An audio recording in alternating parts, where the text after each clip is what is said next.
Bem-vindo a mais um episódio do Novos Clássicos Show, nosso programa de notícias que a gente comenta o que acontece no Brasil e no mundo da forma mais imparcial que a gente consegue. Boa. Confere o episódio hoje no site, vambora. Eduardo Bolsonaro se exila nos Estados Unidos, autoexila. Surpreendente, né? Ele que já tinha passado os primeiros, 3 meses do ano nos Estados Unidos, decidiu que só não volta mais. Tá tendo uma disputa razoável, né, de narrativas entre Dudu Fujão e Dudu Herói. Exato. E a gente vai tentar, né, achar encontrar a verdade no meio disso tudo, né? Exato. Então, primeiro vale a pena falar das motivações do Eduardo Bolsonaro, né? Basicamente o que aconteceu foi o seguinte. Ele estava sendo processado... Processado não, a PGR pediu para bloquear o passaporte dele, alegando que a articulação que ele estava fazendo nos Estados Unidos era inadequada para um deputado federal fazer, porque era contra o governo brasileiro, então seria meio que uma coisa de traição e tal. E a PGR estava pedindo que cassasse o passaporte dele, assim como o pai dele está com o passaporte cassado, né? Também, ele foi impedido, o pessoal deve lembrar, ele foi impedido de ir até a posse do Trump. Quem foi no lugar dele foi a Michelle. O que a gente também não entendeu exatamente na época, mas o Eduardo também tentou acessar. Ele não efetivamente estava no evento principal, que é o Ball, né? O que tá todo mundo de black tie e tal. Ele não conseguiu entrar, a gente zoou isso na época, mas ele definitivamente conseguiu acessar ali as periferias do evento, as pessoas, etc. Exato. E aí, enfim, tava na iminência de apreender o passaporte dele, então essa matéria fala aqui bem. E aí o Eduardo Bolsonaro foi embora, ele deu essa declaração de que ele vai pedir uma licença do Congresso, e numa entrevista que eu vi dele com a CNN, ou sei lá com quem, na real não era CNN não, era alguma mídia dessa mais bolsonarista assim, ele falou que tem uma grande chance dele se recusar, dele só sair do Congresso, dele meio que... Se exonerar, né? Exato, se exonerar do cargo dele porque tem um limite de tempo que você pode ficar nessa licença que ele pediu agora. Então, enfim, tem uma chance muito alta disso realmente ser, ele abandonar o cargo dele como deputado federal eleito no Brasil para ficar lá nos Estados Unidos fazendo articulações. E a gente vai falar sobre exatamente o que ele tá fazendo, mas vale a pena pontuar que a partir do momento que o Eduardo Bolsonaro falou que ele ia ficar lá nos Estados Unidos meio que autoexilado, o Xandão meio que negou o pedido para cassação do passaporte dele. O que, sinceramente... É aquela história, né? O Xandão, ele só falou, jamais eu caçaria o seu passaporte, deputado. É muito fácil, né? Depois dele se autoexilar, não teria nenhum motivo pro Xandão continuar nessa briga. Então, maquiavelicamente faz sentido ele ficar nessa de, olha como eu não persigo vocês legalmente, eu cacei do seu pai, não cacei o seu, sabe? Exato. Antes do Eduardo partir, ele já tá lá há muito tempo, né? Então, se caso ele voltasse, aí sim ele perdesse o passaporte dele... Ele ia estar preso ao território brasileiro, ele ia estar sob jurisdição do Brasil enquanto o Alexandre de Moraes quisesse. Era a anulação da possibilidade política de Eduardo Bolsonaro. Igual o pai dele, de certa forma, está anulado. Dado que ele não vai voltar mais, se você caçar o passaporte dele, o que você faz? Né? Na prática, assim? Pouco, né? Você dá mais um argumento para... Olha só, as práticas persecutórias dos juízes no Brasil... caçaram o meu passaporte, agora eu tô aqui preso e você tem que me dar o status de exilado político formal, né? Exato. O debate tá muito no campo semântico, né? Semântico, jurídico, técnico, de se o Eduardo Bolsonaro é ou não é um exilado de fato. Né? Exato, e aí eu acho que vale a pena passar nessa matéria aqui. Então, é isso, o deputado federal Eduardo Bolsonaro se licenciou do cargo para permanecer nos Estados Unidos. E aí a reação foi bem diferente do campo mais bolsonarista do campo da esquerda. Então, os parlamentares bolsonaristas fizeram manifestações de solidariedade e estão meio que criando essa alcunha de que ele é um exilado político. E integrantes do governo Lula vem uma tentativa de vitimização e de difamação do país no exterior. Alguns acusam até de estar literalmente traindo a pátria, né? O Lindbergh, né, que, enfim, rejuvenesceu bastante nos últimos tempos, com o aprofundamento das tensões, assim, né? Ele fez um vídeo, cara, dizendo que o Eduardo Bolsonaro tava para receber o cargo de presidente da Comissão de Relações Exteriores e Relações Internacionais na Câmara. Que seria, o elo entre o legislativo brasileiro e a diplomacia, né? E a diplomacia, né? O elo internacional, assim. Enfim, eu não acho que na prática iria mudar alguma coisa. Eu não sei, o Eduardo Bolsonaro... É um cargo que não ia abrir mais portas para o Eduardo Bolsonaro. Mas ia dar para ele mais um crédito, né? Mais Mais um título, assim, pra ele apresentar quando ele estivesse intercedendo pelo pai dele no estrangeiro. Exatamente. O lobby dele nos Estados Unidos ia ficar mais forte. E aí o Lindbergh tava entrando com a representação pra anular impedir essa nomeação. Aí, ó, o nosso... O jovem petista, né, de hoje em dia. Então, com a representação pra... Não, isso não pode, porque é traição, é um lesa-pátria, ele tá fazendo propaganda contra o Brasil no estrangeiro e tem que ser impedido de qualquer forma. Então, se o Eduardo volta, ainda haveria a possibilidade dele não só ficar preso ao território, como não ficar empossado. Né? Então não ia nem gerar um imbróglio maior, ia só anular ele. Então... Exato. Então aqui tem as declarações dele. Foi só a gente bater o pé e ele correu assustado. Não foi uma atitude das mais corajosas, não. Aí, aqui é exatamente o que você falou. O argumento do petista é que Eduardo vem cometendo crimes de lesa-pátria ao pregar que os Estados Unidos apliquem sanções contra autoridades brasileiras, como o ministro do STF. E que é surreal, né? Que o crime de lesa-pátria é tipo... Qual tipo penal, assim? Eu consigo entender em espírito, mas... Falar mal do Brasil é crime? Não... Pois é. Enfim. E aí que tá. Segundo Lindbergh, Eduardo não está sendo perseguido, apenas fugiu. Ele não é denunciado, não tem nada, só tinha havido um pedido nosso para não assumir a comissão e mesmo assim voou para longe. Não tinha só isso, né? Tinha o pedido da PGR para caçar o passaporte dele, mas tudo bem. Enfim, continuando aqui na trama, o que ele tá tentando fazer foi o que o Lindbergh falou. Ele tá tentando articular com o governo do Trump, não com o Trump diretamente, né? Porque, enfim, é difícil assim chegar até ele, mas com pessoas dentro do governo do Trump para que sanções, principalmente de natureza econômica, sejam aplicadas a membros específicos do governo brasileiro. Então, por exemplo, tem vários tipos de sanção econômica diferente que os Estados Unidos botam nos países que eles consideram inimigos deles, ou países que eles consideram como violando direitos. Então, o caso mais extremo seria a sanção geral. Você não pode fazer nenhum comércio com o país. Eu não sei se Cuba tá assim hoje, mas Cuba ficou muito tempo assim. Então, nenhuma empresa americana, nenhuma pessoa dos Estados Unidos pode fazer nenhum comércio com Cuba. Isso seria uma possibilidade. Só que isso seria tão extremo, que isso não é nem cogitado pro Brasil e seria surreal o Eduardo Bolsonaro tá pleiteando isso. O que o Eduardo Bolsonaro tá pleiteando é uma sanção que existe em países como a Venezuela. Talvez hoje seja a sanção que esteja aplicada em Cuba, que é o seguinte, cara... Pro povo não sofrer, não passar fome, sabe? Não sofrer uma penúria desnecessária, a gente não vai punir o povo, sabe? A gente não vai aplicar uma sanção que pegue o povo. Porque, afinal de contas, o povo não é responsável pelo governo. Então, não é... Tipo, se a Venezuela é contra... tá ferindo interesses americanos e tal, bem, mas isso não é culpa do povo, porque o povo o governo é uma ditadura, sacou? Então a gente tem que punir diretamente os representantes do governo. E aí que tipo de sanção você aplica? Você impede... eles de comprarem produtos no mercado internacional, sabe? Então impede eles de comprarem produtos americanos, etc. O que é bem relevante, né? Porque pode dificultar eles de comprar coisas básicas, assim, né? Claro que é muito difícil você impedir. Aquela história. Pô, você acha que, sei lá, o Xandão ele quer um MacBook. Porra, você acha mesmo que ele não consegue um? Óbvio que ele vai conseguir, sabe? Mas talvez tem certas coisas que ele não consiga, então... O meu entendimento é que o Eduardo Bolsonaro tá buscando esse tipo de sanção. E tem outro tipo de sanção, então...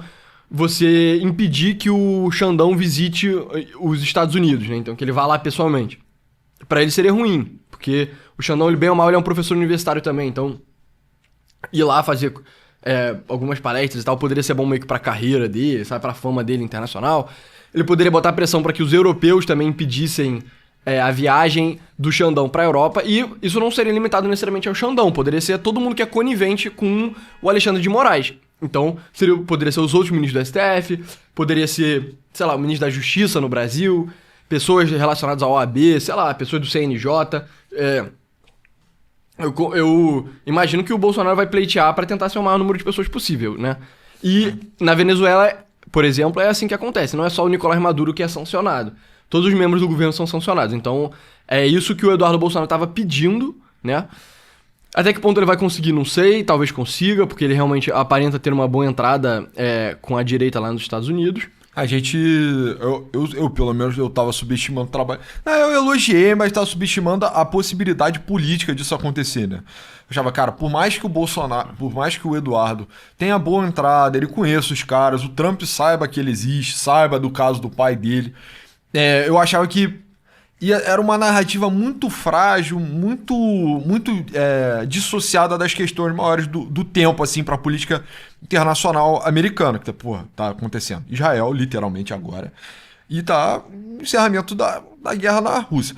Só que dado que essas duas coisas estão meio que caminhando para uma conclusão, né, no primeiro semestre do primeiro ano de governo do Trump, que é impressionante, e é algo que eu não estava quantificando, cara... Talvez o Brasil e a questão dos juízes pelo mundo vire a próxima questão do Trump. Eu tô vendo esse discurso cada vez mais implacável. Então, por exemplo, se eu não me engano, foi literalmente ontem a gente colocou um episódio falando da briga do Trump com o juiz lá nos Estados Unidos.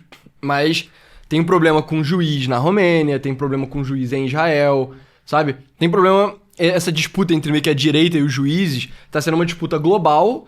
E o Brasil é meio que um dos olhos do furacão, assim, né? Tipo, os juízes aqui no Brasil são famosamente... O poder deles está hipertrofiado e nos Estados Unidos sabe-se disso. Porque o Xandão brigou com o Musk e fez isso gerou um estardalhaço absurdo, assim, na direita americana. Então, foi o que você falou, né? Antes a gente achava, mas o Trump ele tem preocupações maiores, mas porra... Que vão tomar mais tempo dele, mas a questão é que, cara, ele tá... Talvez essa preocupação acabe ficando uma das maiores, eventualmente. Né? E a dimensão dessa problemática entre o executivo dessa nova direita e os juízes, cara, não só globalizou, como também localizou mais, né? Então virou uma questão mais americana. A gente também, o pessoal falou... Cara, a gente acabou de fazer um episódio sobre isso. O Trump também está sendo embargado pela ação dos juízes, entendeu? Então, o Brasil, em muitos sentidos, pode ir... na verdade, uma luz, assim, um farol para o universo dos estudos jurídicos globais, como tipo, cara, é onde os juízes garantem valores e direitos de verdade, sabe? É onde os juízes têm mais... Um dos lugares onde os juízes mais apitam no mundo é o Brasil. E é engraçado, porque isso era sabido e era motivo de prestígio para os ministros. Agora que a maré virou quase o oposto, né? Ainda não está consolidado a ideia do que vem depois. Tá virando. Mas tá virando, claramente tá virando. E aí agora esses caras estão... É aquela parada, a maré baixou e tá todo mundo no Brasil tá todo mundo com a bunda de fora. O Eduardo Bolsonaro ainda por cima tá lá nos Estados Unidos denunciando todos os pecados, todos os erros, todos os excessos. Isso também tem, né... Eu sei que é direito, mas ainda tem política por detrás, sempre vai ter. E aí agora ele tá lá denunciando tudo que tá acontecendo e deve ser um pouco preocupante, assim, para os ministros do STF. Eu ainda não consigo enxergar o que os Estados Unidos efetivamente faria além das sanções, né? Então, mas aqui o próprio Eduardo Bolsonaro deu o exemplo de uma sanção que seria muito maior do que o que eu tava narrando, sabe? Então... Em entrevista à revista Oeste, o filho do ex-presidente disse que Alexandre não vai conseguir sequer ter um cartão Visa ou Mastercard pra comprar uma blusinha da Shein. E é isso, né? Tipo, Visa e Mastercard são duas empresas americanas. Só Pix, só vai poder fazer Pix. Exato, tipo... Entendeu? Esse tipo de coisa seria uma sanção mais grave mesmo, sabe? Tem todas as coisas do sistema bancário internacional também. Eu não sei quão os Estados Unidos conseguiriam puxar as cordinhas pra, tipo, bloquear o acesso... dessas pessoas ao sistema financeiro internacional como um todo, assim, esse tipo de coisa seria uma coisa bem interessante. Mas eu diria que a matéria é meio que isso, né? O resto que a gente tem pra discutir são meio que a nossa opinião, assim, as implicações disso, né? Então, resumidamente, a matéria estavam tentando tirar o passaporte do Eduardo Bolsonaro, o Eduardo Bolsonaro, que já estava passando muito tempo nos Estados Unidos pra articular com o governo Trump lá, ele resolveu falar, cara, quer saber? Então eu nem vou voltar pra porra do Brasil. Ele declarou que ele provavelmente vai abrir mão do cargo dele. E aí estão chamando ele de traidor, lesa pátria, o cacete A4 no Brasil. E é isso. E eu acho que vale a pena pontuar que não é só a esquerda que tá chamando o Eduardo Bolsonaro de lesa pátria. Eu vi pessoas de direita, da ala da direita que não é ligada ao Bolsonaro, criticando ele no Twitter, chamando ele de covarde e tal, sabe? Eu vi isso. Um pouco exagerado. Assim. Então, exato. E agora entrando na nossa parte de opinião. Cara... É exagerado falar que ele é covarde, né? Porque aquela história, ele estaria no Brasil com o passaporte dele cassado, talvez com o cargo político dele de deputado federal cassado também, fazendo o quê, sabe? Na prática, hoje em dia o deputado federal manda muito pouco no arranjo das coisas no Brasil, né? Além do salário, que é maravilhoso, os penduricalhos. E as emendas, né? Se você quiser usar. E as emendas, e toda a entrada que você tem dentro do setor privado também no Brasil... você não tem muito poder político, né? De forma geral. É bom para você acumular recursos, muito bom. Só que o seu campo de atividade é muito restrito. E o Eduardo, na prática, meio que fazia... Ele nem estritamente precisaria do cargo para fazer o que ele está fazendo. Né? Exato. Então, eu acho que valia para ele. O que era mais caro? Ser deputado no Brasil ou estar lá fora... seguindo, né, a diplomacia do Bolsonaro, assim, né, a esperança da via política, a gente chama sempre da tese do príncipe estrangeiro, né, que é a ideia de que o Brasil é uma cidade-estado que está em crise, que tem duas facções que se odeiam muito, e uma das facções resolveu buscar a intervenção de uma potência estrangeira ou convidar um príncipe estrangeiro de uma potência para poder trazer paz para essa cidade. Essa é a ideia do Bolsonaro. Basicamente, eu acho que cada vez mais o campo político dele tem caminhado no sentido dessa tese também, que é de que... E aí, para coadunar isso, cara, ele dava uma série de declarações que são concessões e aproximação do discurso dele com o que está se tratando lá nos Estados Unidos. Então ele fala que, não, eu buquelizaria o Brasil. Pô, buquelização é um tema que está em alta dentro dos republicanos nos Estados Unidos. Eu liberaria para os Estados Unidos montarem uma base militar na Tríplice Fronteira. Isso é um tema que não tá em alta, mas você tá sinalizando uma concessão, né? Com certeza. Forma. Ele tá o tempo inteiro, eu vejo pelo menos. Isso é o Jair que você tá falando. O Jair. O Jair pai, inclusive. Né? Não tô falando do Jair Renan. Exato. Em Balneário do Camboriú, o gênio Jair Renan. Eu tô falando do pai. E ele fica o tempo inteiro sinalizando essas concessões, que obviamente ele não tá falando isso pro eleitorado dele, ele tá falando isso na esperança de que o corte chegue no Paulo Figueiredo e no filho dele, a dupla dinâmica aí, né? E aí eles consigam mostrar lá pro Matt Gaetz, né? Que é um cara que tá falando sobre isso agora. Exato, então pra você ter uma ideia de como que isso é um assunto que tá repercutindo, esse Matt Gaetz, ele era um deputado americano. Ele foi cogitado ser um ministro. Nos Estados Unidos não chama de ministro, chama de secretário, mas é um ministro. O ministro do Trump, se eu não me engano, era das Forças Armadas. Aí o Trump acabou não colocando ele, colocou outra pessoa. Mas enfim. Ele é um deputado republicano, da ala bem trumpista. E olha o tipo de coisa que ele tava tweetando. Isso foi literalmente ontem. O golpe judicial, que é o que tá... Alguns acusam que tá acontecendo nos Estados Unidos, né? O próprio Bukele tava falando isso aqui. É global. Brasil, Romênia, Estados Unidos, né? São os países em que aconteceu isso. A única exceção é El Salvador, onde o golpe judicial foi derrotado pelo Nayib Bukele. É hora de bukeleación globalmente. Ou seja, pra você ver como esse tipo de coisa tá em voga, sabe? Lá nos Estados Unidos. Então o Eduardo Bolsonaro não é como se ele estivesse falando e ninguém tá tipo... E a galera tá tipo... Cara, puta, você é filho do Bolsonaro, ele nem é presidente, ele está descreditado, quem é você? Vai embora. Não. Porque tem gente de esquerda... que tenta vender essa narrativa, sabe? Que é porque o Bolsonaro tá desmoralizado no Brasil, tenta vender que o Bolsonaro tá desmoralizado nos Estados Unidos, mas isso não é verdade. O Bolsonaro está moralizado nos Estados Unidos, sabe? Talvez o bolsonarismo no estrangeiro tenha angariado mais capital político do que aqui dentro, entendeu? Sim. Hoje em dia, o campo de ação do Bolsonaro, o núcleo duro do bolsonarismo, assim, tá esvaziado, tá dissonante, né? Tem várias vozes, pouco eficaz, né? E, honestamente, não tem nada que ele possa fazer pra repelir o trabalho do Alexandre de Moraes. Exato. Então, esse era outro argumento que eu ia fazer. Tipo, cara, a luta do Bolsonaro, da família dele, do movimento político dele, não é uma luta política do ponto de vista eleitoral. É uma luta política com um Xandão, assim. E, cara, o que você vai fazer? Você vai ficar no Brasil pra tentar se eleger? A eleição é só em 2026, né? Então, tipo, não tem o que fazer agora, exatamente. Você vai tentar fazer um impeachment do Alexandre de Moraes na Câmara. Beleza. Só que não é na Câmara, é no Senado, né?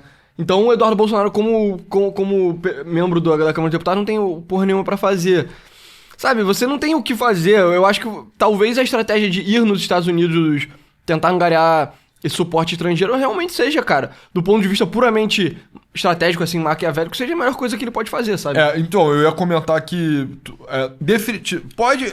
quer dizer, a oposição definitivamente ia chamar o Eduardo Bolsonaro de covarde, né? Porque, enfim, quando o teu inimigo acerta, você tem que criticar, e quando o seu inimigo erra, você tem que elogiar, né? Exato, e mesmo se o seu inimigo estiver acertando, você tem que inventar motivos pra criticar ele, né? Exato.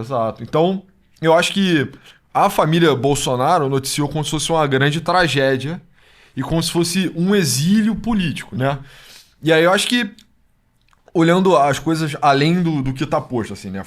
Não frontalmente, né? Vamos avançar mais um pouco. Cara, o status de exilado é um status jurídico, reconhecido pelo governo estrangeiro. Significa muita coisa. Significa que, de fato, você está sendo perseguido judicialmente. Que você não tem mais liberdade política, seu país não é uma democracia, e que você está sendo alvo de um governo autoritário. Ou de uma guerra, uma coisa assim, né? No caso do Brasil, no governo autoritário. Então, se os Estados Unidos reconhecem que o Eduardo Bolsonaro é de fato um refugiado, fala assim, cara, você é um refugiado, tem visto aqui ad perpetuum, né? Isso significa muita coisa. Significa que os Estados Unidos não reconhecem mais que o Brasil é uma democracia plena. Isso não aconteceu. Ainda, pelo menos. Porque tudo indica que o Eduardo Bolsonaro vai pleitear isso lá. Então, por exemplo, Eduardo fica nos Estados Unidos, direito a falar em exílio político. Então, tem uma chance muito boa do Eduardo só chegar lá, conversar com os caras lá, Marco Rubio e tal, falar pra ele, cara, me dá o direito de exilado político. Exato. E aí isso seria um baque. Exato. Isso seria um baque imenso e, sinceramente, eu acho que está no interesse... Os interesses estão alinhados entre o Eduardo Bolsonaro e o Marco Rubio e a galera dos Estados Unidos dar essa demonstração, essa sinalização de que, tipo, cara, o Brasil não é mais uma democracia, o Brasil é uma ditadura jurídica. E, só pra deixar bem claro, eu não tô falando que eu acredito nisso, tá? Não. Eu tô falando... Porque eu não acredito nisso, no caso. Mas eu tô dando argumento do que eu pensaria se eu fosse o Marco Rubio. É o caminho, é o que parece estar se desenhando. E isso, aí, se o Eduardo consegue isso pra si, isso se estende para outras pessoas que estão expatriadas lá. Que é o Paulo Figueiredo, Alan dos Santos. Talvez o Monark. Se eu não me engano, o Monark agora tá liberado, não tem mais sanção. Ele tava tweetando, né? Ele tá tweetando merda já, inclusive. Mas enfim, e aí colocaria esses caras para serem reconhecidos como exilados políticos. O pessoal que tá fugindo... Mas enfim, mas o negócio que você falou vale a pena deixar muito claro. Se um país tem exilados políticos, portanto, sabe, logicamente, ele não é uma democracia, sabe? Exato, tá tendo perseguição política, arbitrária. O cara é deputado, né? Ele tá exilado porque ele tá sendo perseguido por um governo que não é verdadeiramente democrático. Aquilo pode ter aquela roupagem democrática, a China é a República Popular da China. Tem exilado político lá, entendeu? O Irã. O Irã é uma democracia também, tecnicamente. Segundo eles são, né? Só para os Estados Unidos não reconhecem, entendeu? E aí você ganha o status de exilado. Cara, se o Brasil cai nessa caixinha, é foda. É um problemaço. Porque você falou das sanções personalíssimas. Mas tem o next step, que é você ficar arrumando... ficar deslegitimizando o ente federal. Que é o que os Estados Unidos faz na Venezuela. Eu esqueci qual era o cara que vinha antes. Qual era o nome daquele cara na Venezuela? Juan Guaidó. Mas tinha um filho da puta antes ainda. Enfim.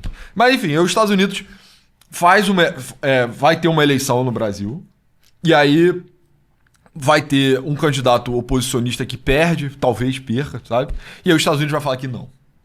O oposicionista, na verdade, ganhou e ele tá sendo perseguido pelo sistema. Foi exatamente o que aconteceu na Venezuela. Pra quem não se lembra, o Maduro concorreu lá contra o tal do Juan Guaidó. Talvez o Juan Guaidó não tenha nem concorrido, na real. E aí o Maduro foi eleito, né? Isso antes dessa última eleição. Ele tá falando da eleição anterior. Talvez esse Juan Guaidó não tenha nem sido eleito. E os Estados Unidos falou, não, esse cara aqui é o verdadeiro presidente. Exato. Aí faz um governo estrangeiro. Ou seja, o cara... um governo venezuelano exilado em Washington. Não, o cara fica lá sendo financiado pelos Estados Unidos e o cara plotting, scheming contra o governo... oficial, popular, que tá, sei lá, no lugar, né? Caracas, no caso. E aí... A ideia disso é uma coisa parecida com, sei lá, quando a Revolução Francesa tava rolando, os poderes monárquicos na Europa não reconheciam o governo revolucionário como legítimo.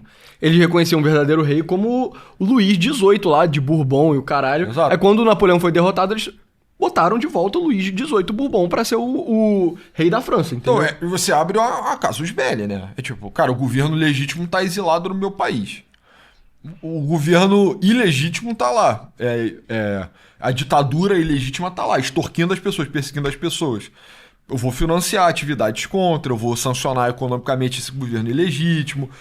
Abre margem. Então, cara, aquilo, o que a gente tem que ficar de olho por enquanto, o Eduardo Bolsonaro não está exilado. Oficialmente. Ele se autodenomina... Exato. Ele se acredita ser um exilado. A oposição na Câmara reconhece ele como exilado. Oficialmente ele não é.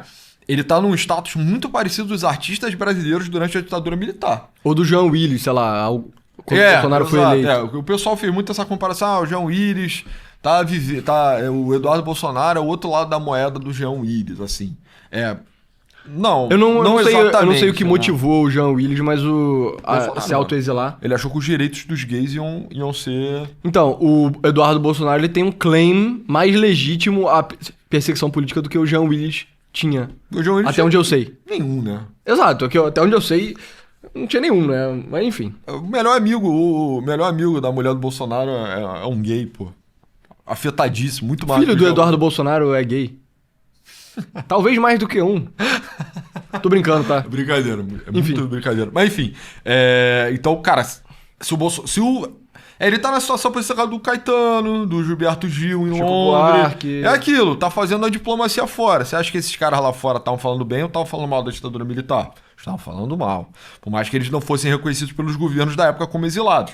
Eles falavam, cara, eu tô correndo risco de vida, vou ficar aqui, vou fazer um intercâmbio cultural, descer o malho no regime militar na época, e aí, eventualmente, eu volto. Quando clarear, eu volto e aí tudo bem.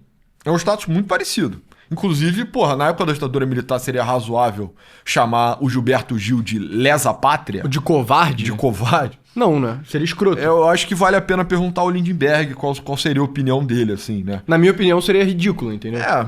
Tem hipocrisia no discurso. Política, né? Política é a arte de você mascarar essa hipocrisia pra avançar a sua pauta. E aí, beleza. Tem isso, assim. Isso tá posto. Cara, mas eu acho que a nível da família, também é uma bela jogada jogar o Eduardo. Não só porque ele tá encaminhando a via que parece mais vitoriosa. Não sei se tá nesse... Eu não acho que tá se encaminhando um trunfo eleitoral em 26. Não acho, de verdade. Um trunfo eleitoral pra do família. Bolsonaro, pra família, assim. Sim, eu também acho não que acho que tá encaminhando. Hoje não existe horizonte de ação no país. Não há nada que possa ser feito. Via de regra. E ainda corre-se o risco de, cara, acabar o legado da família, né? O Eduardo era o filho exaltado. Pelo menos é o que afirma lá o inquérito da PF. Tem muitas pessoas que assistem esse canal que não acreditam nesse inquérito. Mas falava, Flávio é o filho moderado. Ele, desde o início, descartou a possibilidade da trama. E o Eduardo era o filho exaltado. E o Carlos era o filho mais intelectualizado, assim.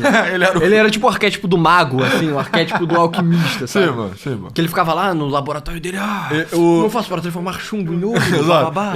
O Carlos Bolsonaro é o Paracelso da família Bolsonaro. Exato, ele é o scholar. Exato, ele é o Einstein da família Bolsonaro. Né? Tá decifrando os segredos do universo e tal. Enquanto os filhos se perdem na política, que é uma arte tão baixa, né? Tão rasteira, uma coisa suja, né? Enfim. E o Carlos eu realmente não sei exatamente... Além do Paracelso, ele também é um homem que vive complexado pela sombra do pai, assim, ele é um tipo bem freudiano mesmo. Mas enfim, o Eduardo se foderia no inquérito, né? Eu acho que elucidado as coisas, ele correria a grande chance de não abdicar. Cara, a Folha tá falando que não aqui, cara. A Folha tá colocando que o Eduardo Bolsonaro ele não é implicado nos crimes acusados contra o próprio Jair, entendeu?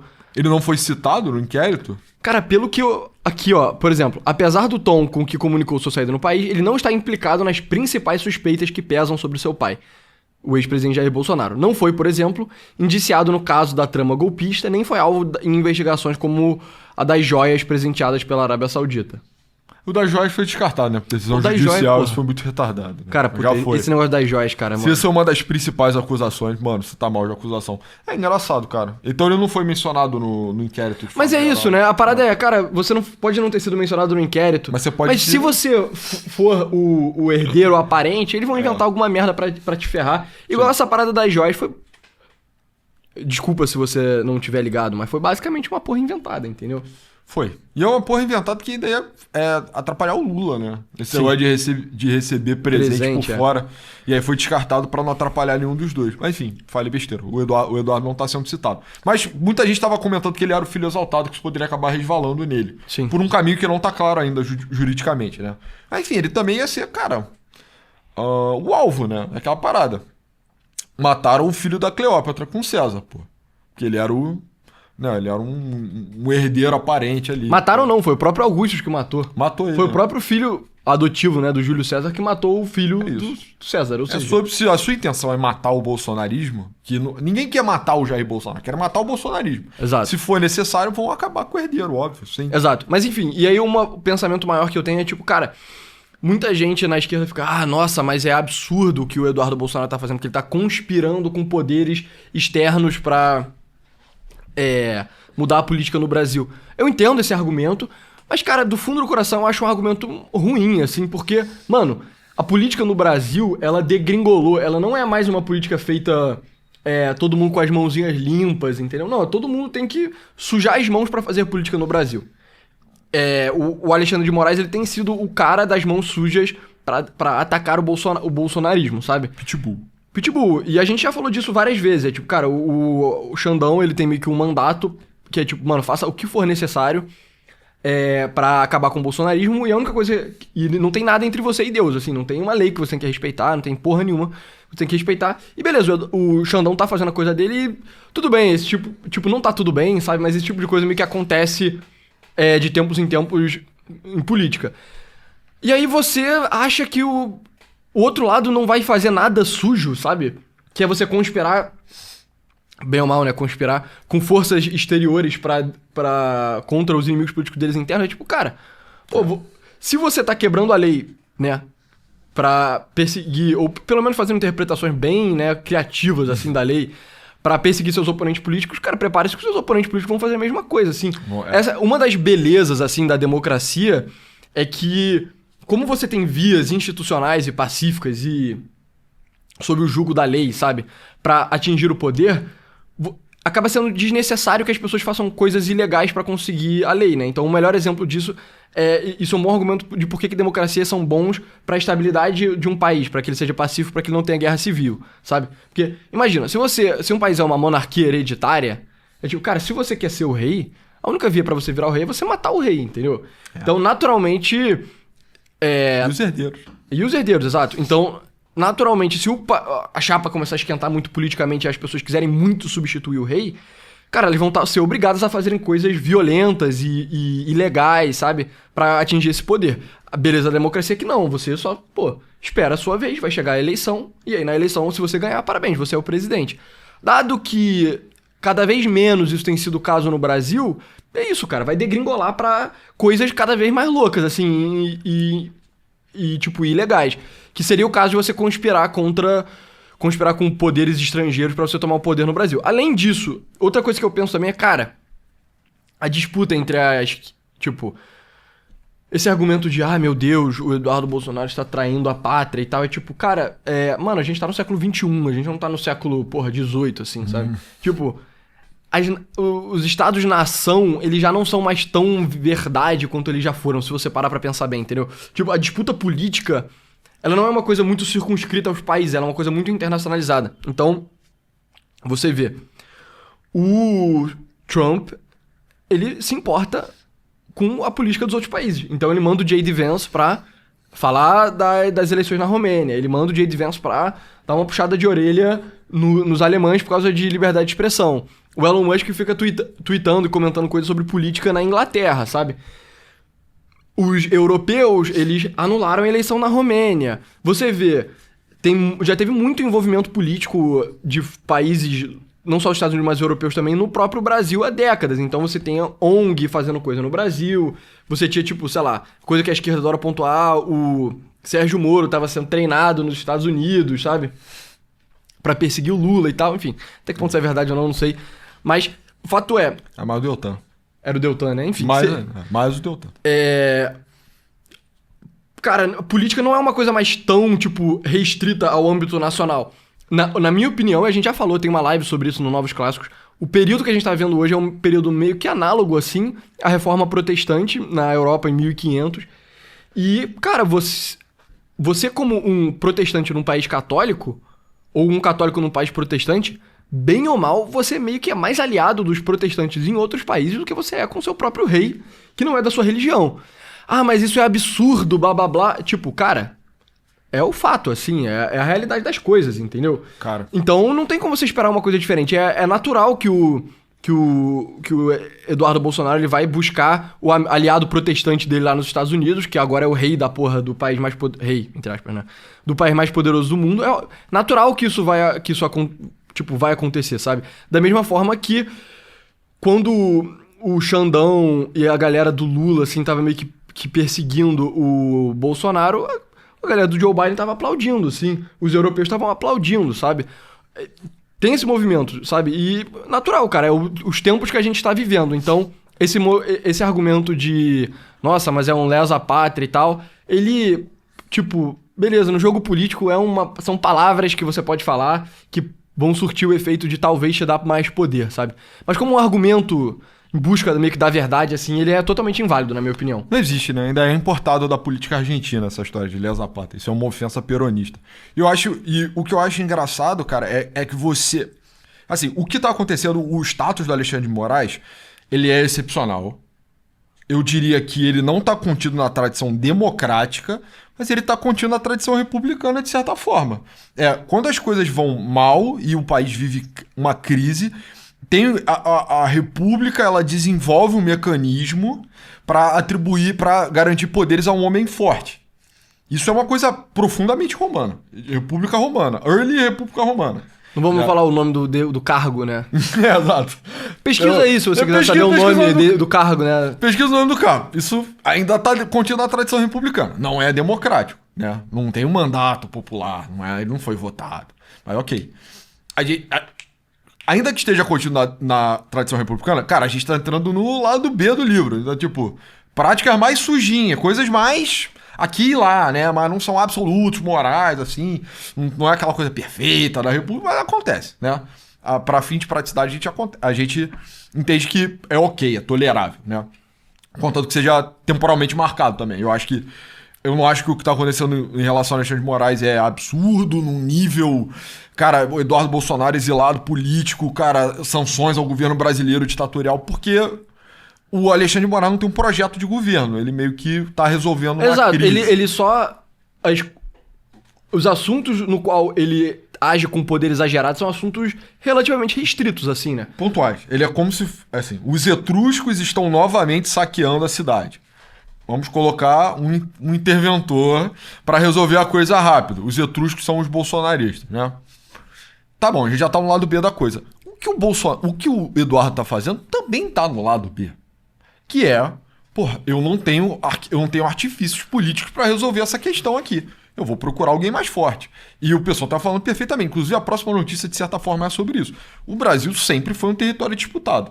E nesse regime de democracias liberais globais, e você pode até levar mal, mas é meio que, cara, é uma coisa bem por debaixo dos panos. Eu não chamaria de pilantocracia, mas, cara, é o regime onde você recebe dinheiro de fora para impulsionar pautas. E, tipo, é o que acontece quando você tá no terceiro mundo. E até quando você tá no primeiro mundo também, né? Isso aconteceu na Europa maciçamente. Quando você tá no Brasil, definitivamente é isso. Pros dois lados.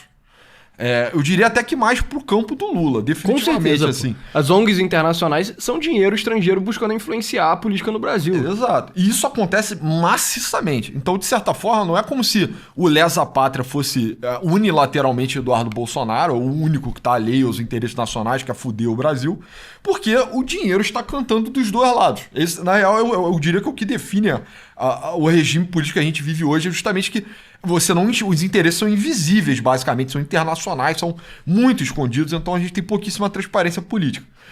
A questão é que, cara, só não se sustenta. Eu acho que o que acontece é a família do Bolsonaro, ela dá o show, óbvio, né? Eles chegaram ao poder dando show, eles vão ter que continuar dando show. Live by the show, die by the show. Exato. Se eles pararem de dar o show, eles vão perder a força dele, né? Então, a deles. Então, o Eduardo diz, né? Afirma que foi a decisão mais difícil da vida dele, abdicar do salário e do mandato. O mandato, na prática, não foi uma decisão difícil, porque em vias práticas ele não tinha nada que ele podia fazer com esse cargo. Ele abdicou dos 43 mil reais por mês. Não, mas será mesmo, cara? Porque, porra, tem dinheiro, né, cara? Porra, tu acha que o botina do Bolsonaro não dá dinheiro? Sabe? Não, então, ele ganha. É isso que eu ia falar. Mas isso também não. Eu acho que a questão do salário, a questão financeira, não sustenta, porque a família do Bolsonaro é muito opulenta. Então tem muito dinheiro já, entendeu? É 30 anos de vida pública acumulada, prática de clã. E, cara, aí você tem milhões de pessoas que te amam, assim, se você quiser dinheiro, você bem ou mal pede pra elas. Exato. Porra. Não dá pro o Eduardo falar que, nossa, óbvio, esse dinheiro vai fazer uma diferença tremenda na minha vida. É uma família bastante capitalizada em imóveis na Zona Oeste do Rio de Janeiro também. Não preciso nem, né, vende 2 imóveis e fica nos Estados Unidos 10 anos. Vivendo com simplicidade, enfim. Então, cara, eu não acho que foi uma decisão difícil, eu acho que foi uma decisão óbvia. Eu acho que é uma decisão que foi condicionada pelas manifestações no domingo, o fracasso delas, né? O fracasso, a leitura geral, assim, da forma, né? Então, nem a mentira da PEMERG, que depois ficou claro, né? Não foi metodologia antiga, parece que vazou, né? Cláudio Castro ligou diretamente pro comando da PEMERG e falou: fala que foram 400 mil. Fala que foram 400 mil. Exato. Então, caralho, um fiasco engendrado por gente pouco capaz, que ficou feíssimo, né? E ele falou, cara, dentro do Brasil tá difícil. Dentro do Brasil acabou, eu acho. Então eu vou ficar lá de fora, eu vou trabalhar de vez a via do príncipe estrangeiro. Óbvio que o Jair tem que fazer o show, até pra fortalecer o discurso de perseguição política, pra permitir que o Eduardo venha a ser o exilado, mas... Cara, o discurso dele foi bastante mentiroso, eu não senti muita honestidade não, sabe? Do Jair. Do Jair, né? Ele acusou o Eduardo de estar combatendo uma coisa análoga ao nazifascismo. Foi o vídeo que você tweetou, né? Foi. Eu vou abrir uma aqui. piada, né? Porque ninguém aguenta mais o... Eu vou abrir aqui, cara. Ninguém aguenta mais o Bolsonaro. Foi esse? Não, esse também é muito bom. Esse é o show do Jair Renan, né? Cadê aqui, cara? Foi esse vídeo Isso aqui, aí. né? Tipo assim, eu odeio a cena do velho chorando, né? Então, bem uma zoada. De um filho. O afastamento.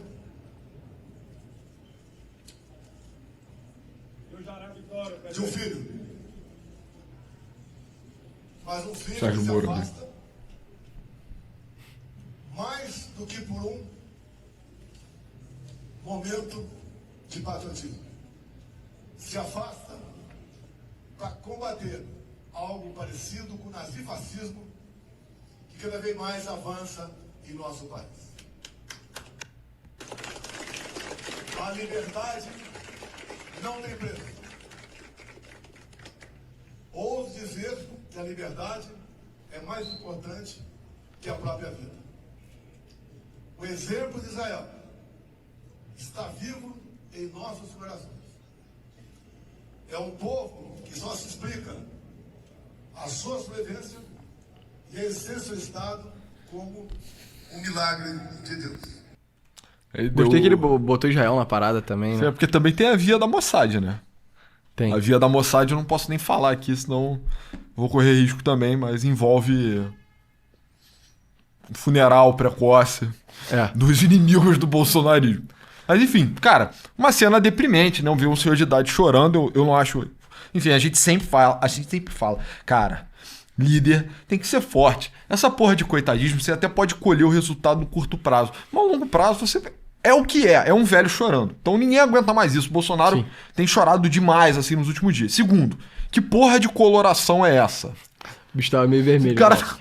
Ele tinha acabado de comer, raiz forte antes de fazer essa declaração, mano. Comeu Tinha acabado de sair do sushi, mano. Exato, mano. Comeu um mocotó cheio de pimenta, tá todo vermelho. É por isso que ele tava chorando também, mano. Não era de emoção, não. Era da pimenta, cara. Pimenta no mocotó, enfim.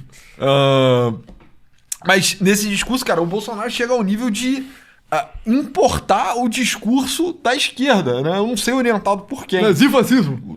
Exato. Ele ainda botou duas sílabas tônicas, né? Tem nazifascismo. Não é assim, né? Só tem uma. No português, via de regra. Mas pra concluir, eu diria que vale a pena acompanhar essa notícia e ver se o governo americano vai reconhecer ele como exilado, porque se isso acontecer, os desenvolvimentos podem ficar mais interessantes. Mas é isso, pessoal. Forte abraço! Esse foi o Novos Clássicos de hoje. Muito obrigado por ter assistido até aqui. Entra no site www.novosclassicos.com.br que a gente botou um episódio extra. Esse foi sobre a feminização do Partido Democrata. E o grande escândalo que tá acontecendo lá nos Estados Unidos agora, né? Exato. E não só do Partido Democrata, né? Dos partidos de esquerda no mundo inteiro estão passando por um processo muito semelhante. E o fato que, por consequência, os garotos jovens estão ficando mais de direita, né? E como que isso é meio que ruim pra todo mundo. No site você pode virar membro, por R$8 você tem acesso ao nosso programa de perguntas e respostas, que a gente faz de 2 em 2 semanas, e por R$25 ao NC Plus, que você não só financia mais o nosso trabalho, mas tem acesso a discussões mais filosóficas. A sua última discussão foi sobre... O livro Memória do Subsolo, do Dostoiévski, um dos meus livros favoritos. Eu fiz um episódio de 45 minutos, contei a história, contei o contexto, expliquei exatamente... Aí inventamos juntos, né, nós, um conceito chamado subsolo, e a gente explicou como chega e como sai. Então ficou bem legal, o pessoal tá elogiando bastante. Só R$25, pessoal, pô, baratinho. Pô, baratinho. Pra você ajudar o nosso trabalho. Mas fora isso, nos siga no Twitter, meu arroba é pessoa A99. Meu é @novosclássicos. Eu roubei o arroba do Pessoa. E é isso, pessoal, valeu. Valeu.